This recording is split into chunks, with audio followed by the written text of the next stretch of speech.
कि कृपया हम सभी का मार्गदर्शन कर हमें अनुग्रहित करें। हम सभी आपके अमृत वचनों के आभारी हैं।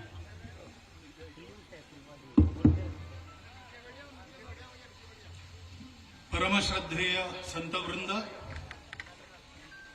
उपस्थित सभी ब्रह्मवृंद, सभी नागरिक सज्जन, माता भगिनी एवं कार्यकर्ता बंधु,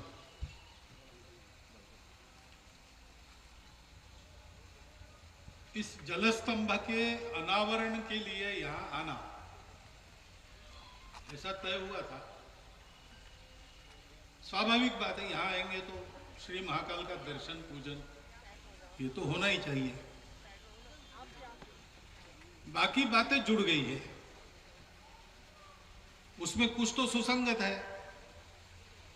जो 2 स्मरणिकाओं का, ग्रंथों का विमोचन हुआ वो बिल्कुल सुसंगत है कि जो लगातार उपक्रम चला है उसकी एक कड़ी है, उसमें जो जो कुछ हुआ है उसका संग्रह उसमें आया है। लेकिन ये जो अभिनंदन पत्र और महर्षि दधीची जैसों से तुलना, ये सब अब जुड़ गई है। मैं ये जानता हूं, मैं भी उसके लिए कुछ नहीं कर सकता और आप भी कुछ नहीं कर सकते, क्योंकि कार्यक्रमों के समारंभ होना और समारंभों के उत्सव होना ये भारतवर्ष का स्वभाव है। ऐसा वो हुआ है। वास्तव में दधीची जैसी तपस्या करने वाले बहुत लोग पीछे हैं। कुछ हो चुके, कुछ आज है और कुछ कल होने वाले हैं, जिनमें मेरा नंबर नहीं है। मेरा नंबर नहीं है इसलिए उन्होंने मुझे यहां रखा है, तो सामने मैं आता हूं। ये सब उन्हीं का पुण्य प्रताप है जो संघ के बारे में अच्छे अच्छे शब्द हमको सुनने को मिल रहे हैं। नहीं तो हमको तो कभी संघ के बारे में अच्छा सुनने की आदत रही नहीं। खैर, प्रसंग का उत्सव हुआ है, लेकिन ये प्रसंग गंभीर प्रसंग है जो हम जानते हैं। एक तरह से प्रतीकात्मक है, एक तरह से करने लायक है। जलस्तंभ का अनावरण हुआ। शिव जी के सर से गंगा निकली, उनसे निकली इसलिए कि वही उसको धारण कर सके। अगर सीधे उतर जाती तो पृथ्वी का विदारण करके फिर से पाताल में चली जाती। लेकिन लोक कल्याण की बुद्धि से उसको अपने सिर पर तोलने वाले शिव थे। जैसे समुद्र मंथन के समय निकले 14 रत्नों में से एक को पचाने वाले शिव थे, इसलिए बाकी 13 रत्नों का लाभ जिन जिन को जैसा लेना था वो ले सके। वैसे इस गंगा का भी लाभ त्रिलोकों को इसीलिए हुआ कि उसको धारण करने वाले शिव थे। ये जो जल है, हम जानते हैं जीवन की आवश्यकता है, जीवन का उद्गम भी वही है और जीवन का पोषण भी वही है।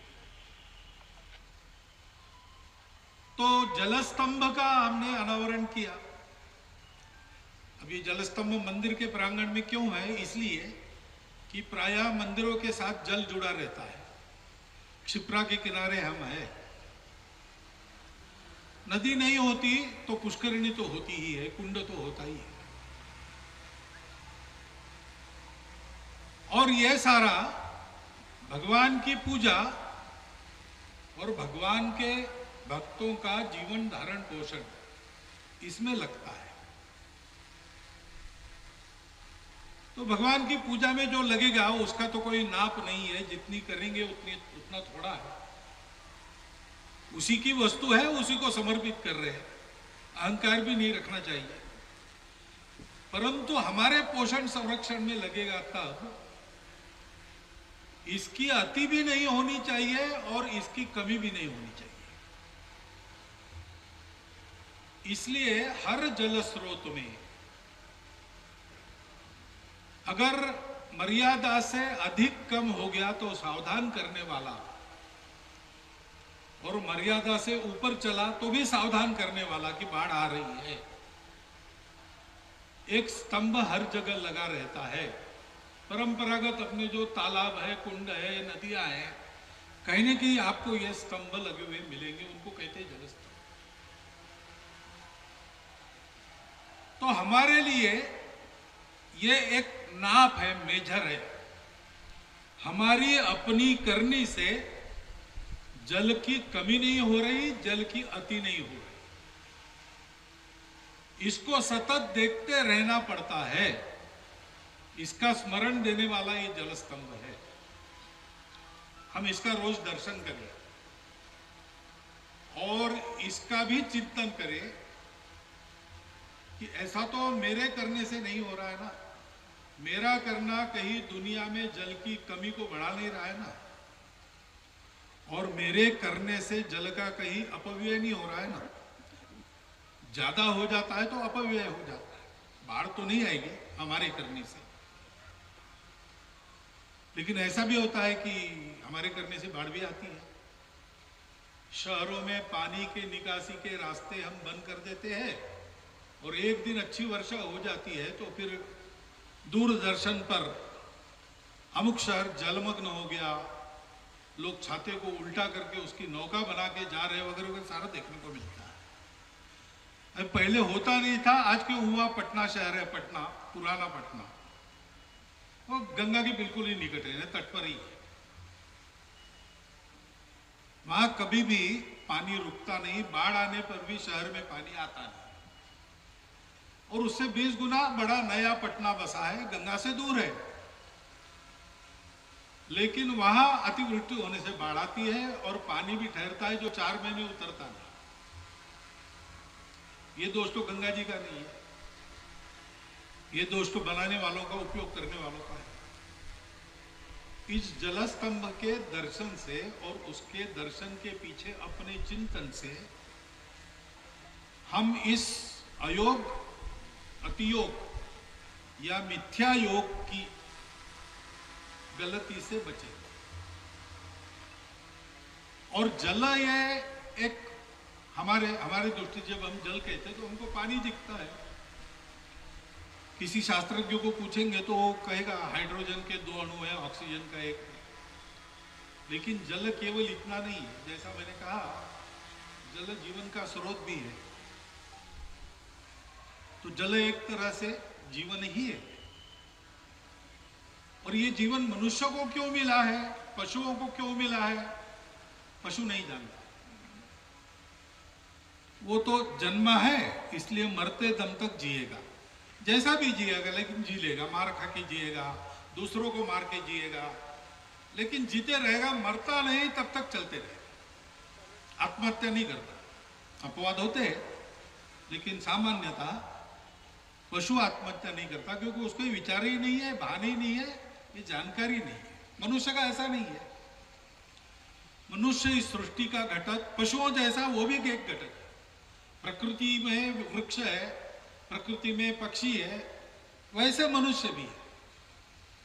परंतु मनुष्य को जो बुद्धि मिली है, विचार शक्ति मिली है, कॉग्निटिव एबिलिटीज ऐसा विद्वान कहता है, वो मिलेगी।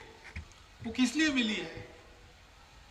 कि ये मनुष्य सृष्टि में रहकर सारी सृष्टि का योगक्षेम ठीक चले, इसको देखे, जिसको कहते हैं धर्म, धर्माचरण। धर्म अकेले के लिए नहीं होता। एक आदमी है तो बिना धर्म के भी काम चलेगा, केवल उसके शरीर मन बुद्धि इसका धर्म देखना चाहिए। धर्म तब होता है जब हम सब होते हैं। हमको सबकी चिंता करके रहना है, तो कैसे रहना? तो इस पर 4 श्लोक है।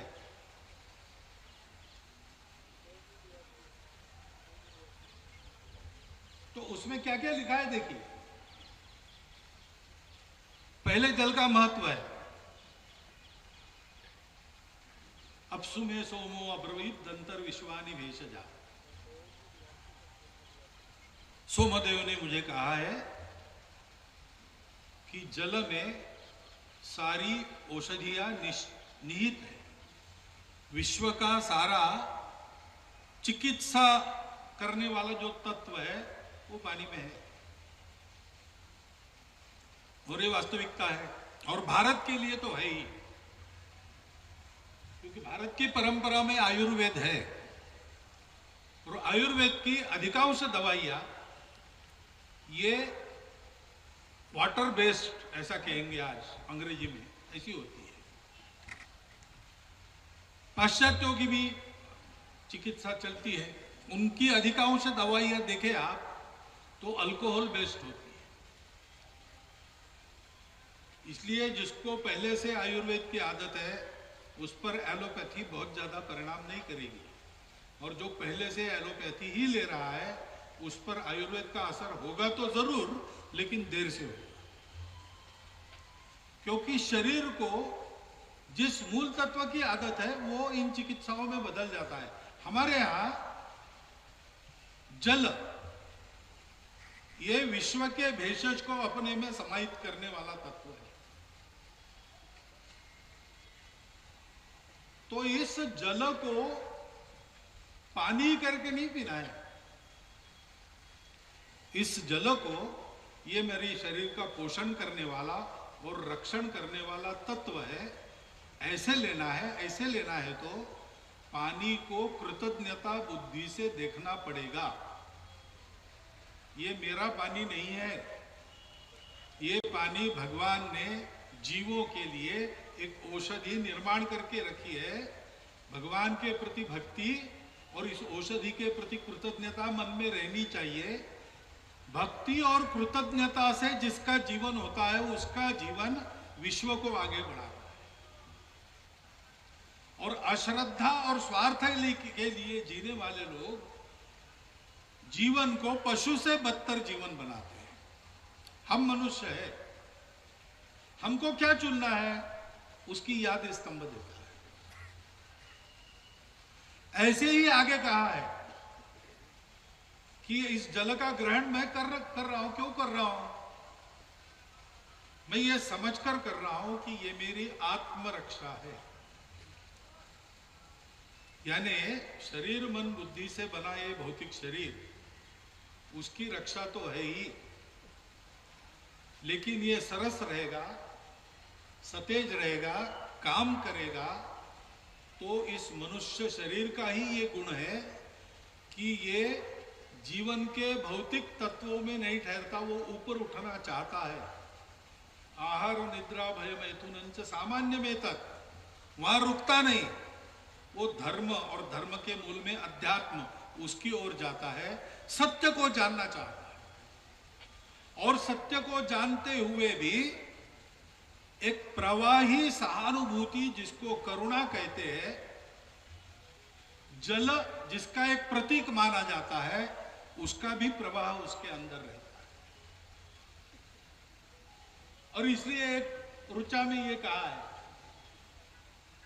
कि इस जल से हमारे बुद्धि के घोड़े दौड़ते रहे, हमारी इंद्रियां हमारे जीवन को धारण करने में सक्षम हो जाए, शरीर स्वस्थ रहे। क्योंकि मनुष्य जन्म लेकर हमको स्वस्थ रहकर धर्म साधन करना है। शरीरम आद्यम खलु धर्म साधन, धर्म का साधन करने के लिए एक टूल है हमारा शरीर मन बुद्धि। स्वार्थ में फंसने के लिए नहीं है, पाप करने के लिए नहीं है, परोपकार करने के लिए। और इसलिए इस जल की महत्ता इन श्लोकों में गाई गई है, और इसको आत्मरक्षा का मंत्र भी बताया गया है,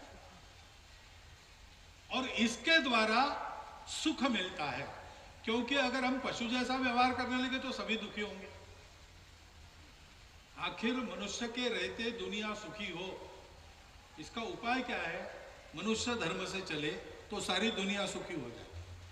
क्योंकि बाकी सबको यह धर्म बंधन के रूप में मिला है। मनुष्य को चुनने का स्वातंत्र है। तुमको बनाया है, तुम चाहते हो तो करनी करके नारायण बन सकते हो। अगर तुम उल्टा चाहते हो तो तुम नराधम भी बन सकते हो। बनना क्या है? बनना क्या है ये सतत ध्यान में रहे। इसलिए जहां से विश्व शुरू होता है, पहले काल की उत्पत्ति हुई और विश्व का प्रारंभ हुआ। उन महाकाल के साथ साथ यहां एक स्तंभ है, जल स्तंभ। हम महाकाल का दर्शन करें, उज्जैन निवासी बड़े भाग्यवान हैं, वो रोज कर सकते हैं। बाकी लोग स्मरण तो कर सकते हैं। जैसे महाकाल जी का दर्शन करेंगे, स्मरण करेंगे, वैसे इस स्तंभ का भी दर्शन और स्मरण हम करें और अपने जीवन के सारे क्रियाकलाप को महाकाल जी की इच्छा के अनुसार यह सृष्टि धर्म प्रवर्तित होते रहे, उनकी इच्छा है तब तक। इसलिए धर्म प्रवण जीवन बनाए। मैं समझता हूं आज के कार्यक्रम का यह अर्थ है। मैं ज्ञानी तो हूं नहीं, ज्ञानी लोग वहां बैठे, इधर बैठे, वो कुछ और कहना चाहेंगे वो कह सकते हैं और वैसा आपको करना है। लेकिन मेरी अल्प बुद्धि में मैंने जो विचार किया, मेरी ये बात ध्यान में आई। अगर आपके उपयोग की आपको लगता है और उचित है ऐसा लगता है तो कृपया उसे ग्रहण कीजिए, क्योंकि अगर ये बात मेरी सही है और उचित है तो ऐसा करने से अपने जीवन का और सारे विश्व का भी बहुत कल्याण हो सकता है। ये इस बात में सब लोग सहमत होंगे, ये मेरा विश्वास है। इसलिए ऐसा स्मरण और दर्शन रोज करने का अनुरोध आपके सामने रखता हूं और मेरे 4 शब्द समाप्त